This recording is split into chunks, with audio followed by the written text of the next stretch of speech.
Welcome back to Parsnips and Parsimony. Today is a plan to can collaboration video with Jenny's Scratch Made Kitchen and the Miller Family Life Kitchen. So today I'm making ground hamburger. I always like to have a couple cans of ground hamburger on my shelf. So for those days that are really crazy, I almost always have flour tortillas so I can take that can of ground beef, drain it, and turn it into taco meat. And I have a really fast dinner that my entire family loves. I just got my ground beef for the year and I'm trying to rotate some of the older meat, and today I pulled out some of my hamburger. I've got about 8 pounds of it. I'm going to cook that up and get that ready to can. I'm going to bring you guys along with it.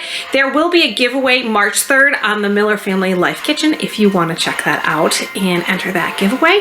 But let's get cooking. If you had a preference, using fresh beef would probably be best for canning, but in this case I just have frozen and I've already thawed it out. When I freeze my beef, you'll see that there's sometimes some discoloration at the top. This meat is perfectly fine. It's nice and pink on the inside. I'm going to toss this into a pan. This is about 8 pounds worth here, and then I'm going to cook it until it's completely cooked, and then we'll start the canning process. That's a pretty full pan. It's going to be right to the top by the time that cooks down. I'm just going to put that on about medium heat there. One of my favorite tools for cooking up ground beef is one of these handy dandy little, I guess it's a meat chopper.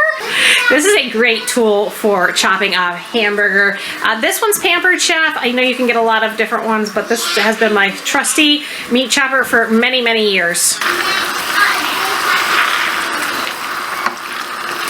Now this is pretty full and I probably should have split it up into 2 pans, but I didn't. So I'm just trying not to make a mess out of the kitchen here. But as soon as this is finished cooking, I'm going to put it into a big bowl and I'm going to drain off the juice and the grease. Now I want the juice for canning inside the jars. I don't want the grease, so I'm going to try to skim off most of the grease. A little grease isn't going to hurt you, but I'm going to just try to skim most of that off. And the way I found that was just easiest is to first put all the meat into a bowl and then separate the two, and it seems to work best for me. If you have another way of doing it, go for it, but that works best for me. You can see this is almost cooked and it's got to render a little bit more. I'll know when it's fully rendered when right now you can see the meat just kind of is still a little sloppy together, so that's not totally cooked. It's going to cook more in the jars, but I just found it's easier to get most of that fat and juice out of it if I cook it a little bit more. See, you can see how this is totally cooked here, but then up here is still a little smooth and sticky. So just a few more minutes on this. For those of you who are new to the channel, welcome. I'm a stay-at-home mom. I have 9 children, 7 currently live at home, and we try to homestead as much as we can on our little piece of property here. It's about 1/3 of an acre, and I have chickens and do a lot of gardening. So you're gonna see a lot of gardening content and some canning, some cooking on this channel. If you guys like that type of thing, please subscribe, come along for the fun. I don't post a lot of content currently. Life is busy. I'm homeschooling and all of that good jazz, but if you want some periodic encouragement in following our homestead journey, I hope you would join us, subscribe to the channel, and follow along. This is almost done. When it's a big pot like this, it takes a lot longer. So this is almost 20 minutes it's taken to cook this 8 pounds of meat.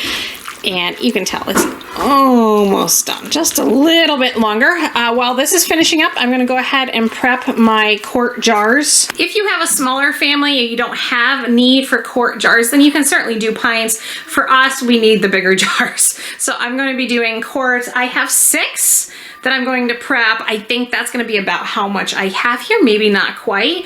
And wash them hot soapy water and keep hot water in them just until we're ready to can them. They'll just keep those jars good and hot.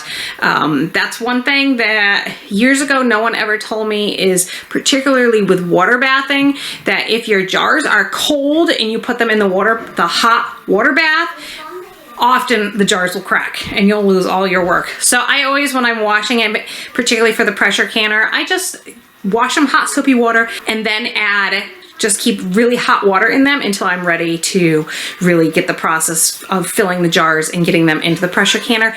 And since I've done that, I've had no problems with my jars cracking.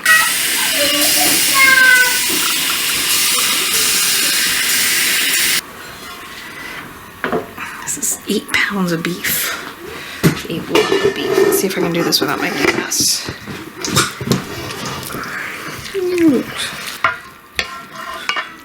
Can't believe I fit all that meat in this pan and with this bowl. Look at that. Right, yes.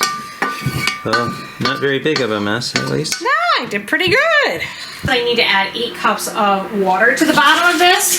So this is 4, and I'm gonna get 4 more. And that makes 8. And if you have that diffuser, the heat diffuser on the bottom, I suggest using that. That gives you less chance of your jars breaking. So the jars are all clean and they have been holding the hot water. Now I don't want to waste this water. I'm going to use this to water my plants with, so I'm just going to put it in my jug here for watering my plants later. I'm going to add a teaspoon of salt to each quart jar, and then using a funnel, this makes it a lot easier. I'm going to fill these jars up. Now what I like about this bowl is it's tapered, so it makes it so all the juice goes straight to the bottom. And again, we're going to try to skim off most of that fat. And fill these right up to the top. What's wrong with the fat? Normally you would drain the fat. You don't want to eat all the hamburger, and because this particular meat came out of the grocery store, this is not grass-fed like our other meat. I try to keep as much of the fat off of it as possible. So that's about an inch headspace right there, if you guys can see that. And that's what you want to leave. And then as I'm going to fill up all my other jars, and once all the other jars are filled up, that's when we're going to be left with the juice. We're going to strain off the fat and then start filling this up with the juice from the hamburger and then topping it off with boiling water. So there you can see this is all the good juice and that's all the fat. So I'm going to skim off the fat and then we'll use the juice to divide between the jars. If you look at the jars, there's already some juice that's dripped off. So this one's already this full. So we're just gonna top these off as much as I can with the juice and then fill up the rest with the boiling water. I know they make fat separators, but I don't own one. Yeah, you do. It's called a spoon. It's called a spoon. This is an effective way of getting rid of the fat without too much trouble. If I can do this without making a mess. A little bit. Okay.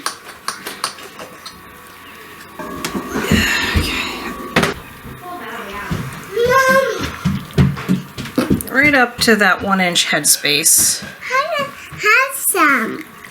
We're gonna can this, Hannah, and then it'll be on the shelf for summertime when we need to make something quick. Like tacos. You like tacos?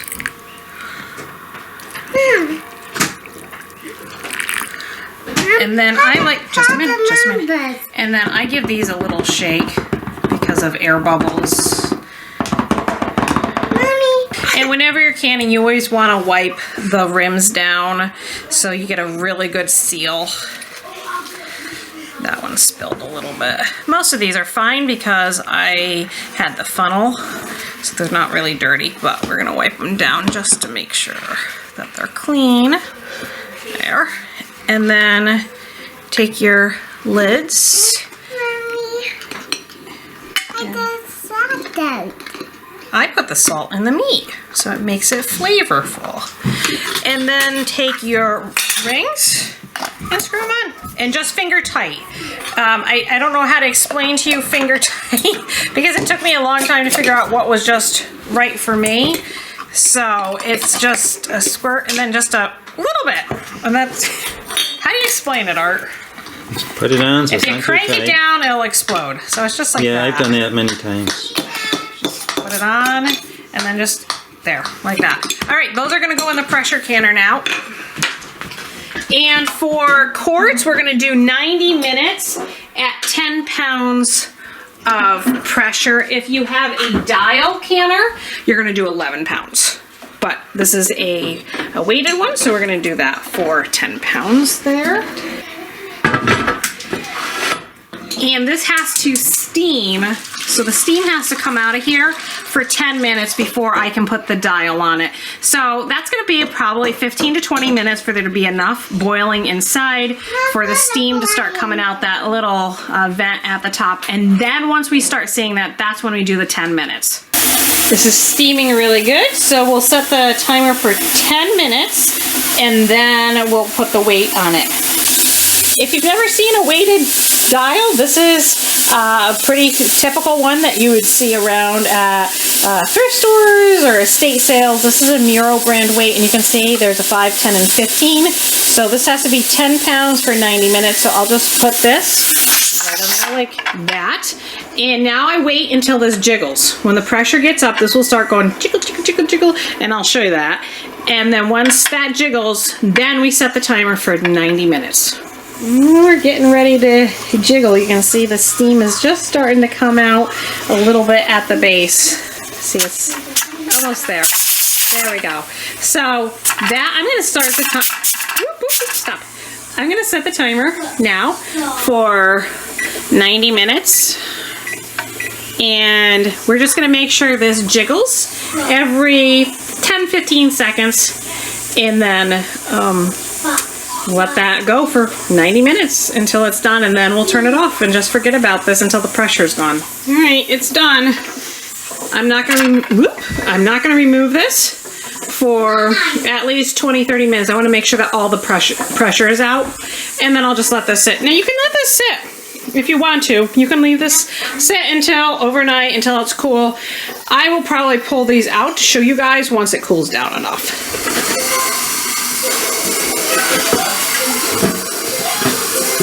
So those are all done. It's been several hours and still really hot in here, and I don't want to pull up on this ring at all because it might mess with the seal. But just casual looking in here, and I don't know if you guys can see, but this jar here, the beef is all the way at the bottom, which makes me think that this either broke or just didn't seal. Yep, it broke. Okay, real life here.